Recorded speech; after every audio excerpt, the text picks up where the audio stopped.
जगभरामध्ये खळबळ माजवलेल अशा एप्स्टीन सेक्स स्कॅन्डलची फाईल आता आज उघडणार आहे। अमेरिकेच्या संसदेमध्ये ही एप्स्टीन सेक्स स्कॅन्डलची फाईल उघडणार आहे। यामध्ये 95,000 फोटो आहेत अशी माहिती आहे। एप्स्टीन सेक्स स्कॅन्डलशी संबंधित 68 नवीन फोटो समोर आलेले आहेत।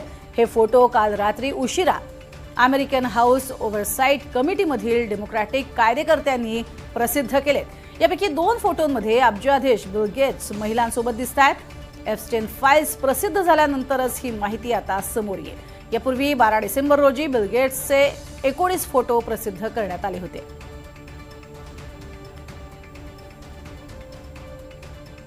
ग्राफिक्सच्या माध्यमातून पाहूयात जेफ्री एप्स्टीन फाइल्स प्रकरण नेमकं काय आहे। 2005 साली एका अल्पवयीन मुलीवर लैंगिक अत्याचार करण्यात आले। तर फ्लोरिडा पोलिसांनी जेफ्री एप्स्टीन याच्यावर गुन्हा दाखल केला। प्रकरणाच्या चौकशी दरम्यान एप्स्टीन याच्या घराची झडती घेण्यात आली। घरातनं अनेक मुलींची आक्षेपार्ह छायाचित्र यावेळेला आढळून आली। अल्पवयीन मुलींचं लैंगिक शोषण करून वेश्यावृत्तीसाठी त्यांना प्रवृत्त केलं जातंय हे लक्षात आलं। जेफ्री एप्स्टीनला 2008 साली दोषी ठरवण्यात आलं।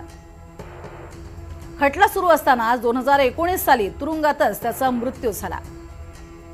एप्स्टीनचे अमेरिकेचे विद्यमान राष्ट्राध्यक्ष डोनाल्ड ट्रम्प यांच्यासह संबंध होते। तर माजी राष्ट्राध्यक्ष Bill Clinton, Elon Musk, Bill Gates यांचाही संबंध होता।